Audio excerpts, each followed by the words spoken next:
لو عقلك كان بيتكلم تخيل معايا كان هيقول ايه عنك؟ واحدة واحدة كده تعالوا نتخيل سوا. كان هيقول انك شخص عادي جدا، ما بيعملش حاجة جديدة، بيصحى كل يوم الصبح يغسل وشه، ياكل، يشرب، يلبس هدومه وينزل ويضحك ويعيش يومه عادي، وفي الاخر يقول تمام. بس اللي انت مش واخد بالك منه ان في صوت بيصحى قبلك. الصوت ده حافظ كل حاجة انت حاولت تنساها. انت فاكر ان الصوت ده ساكت؟ ده هو بيتكلم بس انت مش سامعه عشان انت عايشه. خليك صريح مع نفسك، وانا مش عايزك تجاوب بصوت. لو عقلك كان بيتكلم دلوقتي كان هيقول عليك ايه؟ كان هيقول انك شجاع ولا حريص ولا تعبان ولا دايما مستني الضربة اللي جاية؟ ما تجاوبش، سيب السؤال معاك وتعال نكمل. عايزين نبتدي من أول جرح هسميه بداية النظام. فاكر أول موقف محرج؟ فاكر أول مرة حسيت إنك صغير؟ أول مرة اتوجعت فيها؟ أول مرة حسيت بإحراج؟ أول مرة حسيت إنك بتفقد حد أو بتفقد حاجة عزيزة عليك؟ في اليوم ده العقل ما عيطش وما صرخش، العقل قال حاجة واحدة بس: أنا هحميك. ومن اللحظة دي العقل ابتدى يبني نظام، مش نظام سعادة، بالعكس ده نظام حماية حتى لو ضد نفسك. نظام مش معمول عشان يخليك مبسوط، هو معمول عشان يضمن إنك عايش. تعالوا نبتدي القصة من ساعة الطفولة، وهنشوف مع بعض أول قصة طفولة، قصة الإحراج.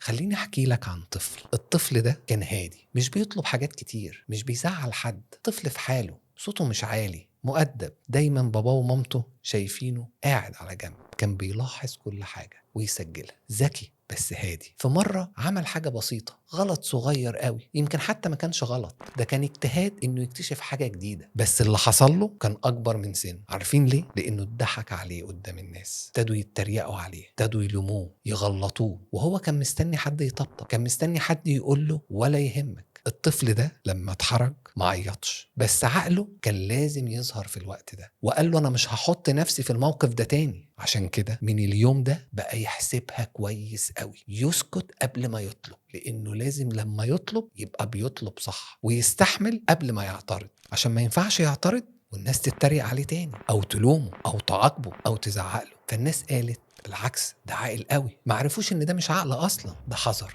واخطر حاجة لما الشخص يوصل للحذر. خليني اسألك حاجة، الحذر اللي جواك ده بيحميك فعلا ولا موقفك انك تعمل اي حاجة وتقعد تحسبها من الاول؟ خلاك ما تتوجعش فعلا وكان نظام حماية، ولا خلاك ما تعيش وما تعرفش تعيش حياتك؟ تعالوا نشوف قصة تانية كانت بتحصل لنفس الطفل، وهي التجاهل. التجاهل ده جرح كبير، مش سهل يمر على البني آدم الكبير، فما بالك بالطفل، وأطفال كتير بيمروا بيه. هنشوف مثلا طفل كان بيحاول يفرح حد بإنه يرسم له مثلا رسمة حلوة، بإنه يحكي حكاية جميلة، ويستنى إيه الطفل ده؟ مش مستني حاجة كبيرة، شكر أو مدح أو أي كلمة حلوة، أي حاجة أصلا مش فارقة معاه. بس اكتشف إنه مفيش حاجة أصلا، ده يمكن واجب عليه. فحس إيه؟ حس إنه مش مهم. ومن اليوم ده العقل ابتدى يقول له ما تطلبش حاجة من حد، وما تستناش من حد حاجة أصلا، وما تزعلش، اعتمد دايما على نفسك. الصوت اللي بيقول لك ما تحتاجش حد ده مش غرور، افتكر دايما ان ده طفل اتوجع قوي. تالت حاجة بيمر بيها الأطفال بتجرحهم قوي هي المقارنة، خاصة لو بتقارنهم بناس هم بيحبوهم،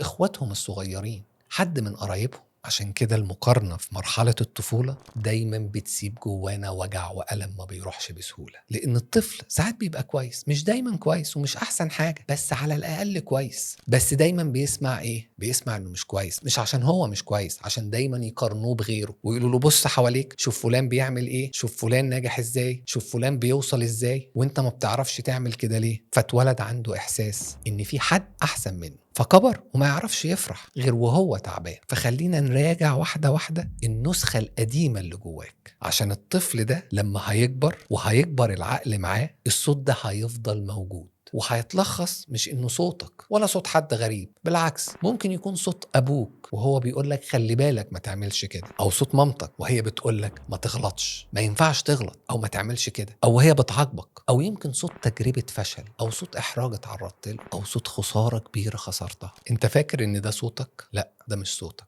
ده صوت نسخة قديمة منك، النسخة اللي اتجرحت وانت صغير، النسخة اللي خافت، النسخة اللي اتعلمت ازاي تنجو. والنسخة دي مش ساكنة في عقلك الواعي، النسخة دي ساكنة في حتة أعمق، في المكان اللي بيفتكر قبل ما يفكر، لأنه بيعيش على الذكريات، مش على التفكير اللحظي، مش على الأكشن رياكشن اللي بيحصل. لا، على الذكريات وانا كنت بتعامل معها ازاي. بنسميه العقل الباطن. ومن هنا هنشوف حاجة غريبة قوي، وبناء عليها لازم نسأل سؤال مهم: احنا ليه بنكرر نفس الوجع؟ المشكلة ان العقل ما بيفرقش بين الماضي والحاضر، عشان كده لسه بيحذرك من خطر خلص من سنين. كل مرة تحب تلاقي نفسك بتختار نفس النوع، نفس الإحساس، نفس الوش، نفس كل حاجة. طب ليه الهدوء بيخوف؟ وليه التعب مألوف؟ انت مش بتكرر نفس العلاقة، انت بتكرر نفس الجرح عشان المرة دي تحاول تغير نهايته. العقل الواعي فاكر انك بتختار، بس الحقيقة ان هو مش بيختار، لان اللي بيختار هنا هو العقل الباطن مش العقل الواعي،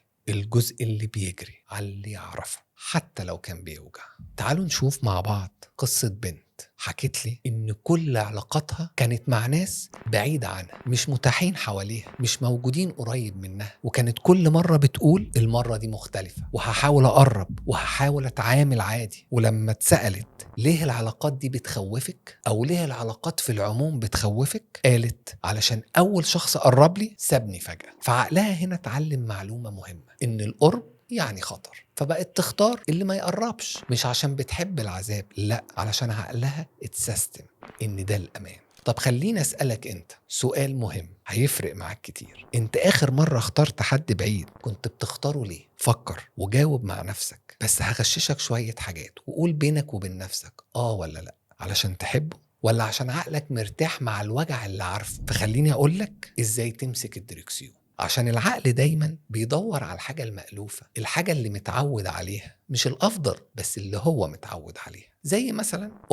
خايفة بزيادة، هي بتحبك بس بتخنقك، فخلي بالك العقل الباطن ما بيصرخش، هو بيوجهك بإحساس، والإحساس ده هيفضل ملازمك. فعشان كده بتاخد ديفنس ميكانيزم عليه عشان توصل إنك تحس براحة غريبة، أو يمكن تقلق، أو يمكن إن أنت تنفر من حد من غير أي سبب. وهنا تعالوا نقف شوية، تعالوا ما نهربش من الصوت ولا نصدقه تصديق أعمى. تعالى نسأله، نسأل الصوت ده ظهر إمتى؟ والصوت ده بيحميني ولا بيحبسني؟ ده خوف قديم ولا خطر حقيقي دلوقتي؟ العقل محتاج قائد مش سجان. عشان كده الشجاعة مش غياب الخوف، الشجاعة إنك تسمع وتكمل وتواجه. ولو عقلك كان بيتكلم مش هيقولك أنت ضعيف، هيقولك أنت اتوجعت ولسه واقف على رجليك ومكمل وهتواجه. يمكن مش محتاج تغير حياتك، بس يمكن محتاج تغير علاقتك بعقلك. واعرف ان العقل عمره ما كان عدوك، بس ما ينفعش هو يبقى السواق، عشان العقل الباطن مش محتاج تسكته، بالعكس انت محتاج تفهمه. واهم حاجة تفهمها له ان هو اتكون في وقت كنت انت محتاج فيه حماية، مش محتاج فيه قيادة. حاول تسمعه واشكره، وبعدين امسك انت الدريكسيون. لو الكلام ده لمس حاجة جواك ما تنساش تعمل لايك وتشترك في القناة، واكتب لي في التعليقات لو عقلك اتكلم دلوقتي هيقولك انت ايه. نشوفك في الحلقة اللي جاية من نفسية بدون فلتر.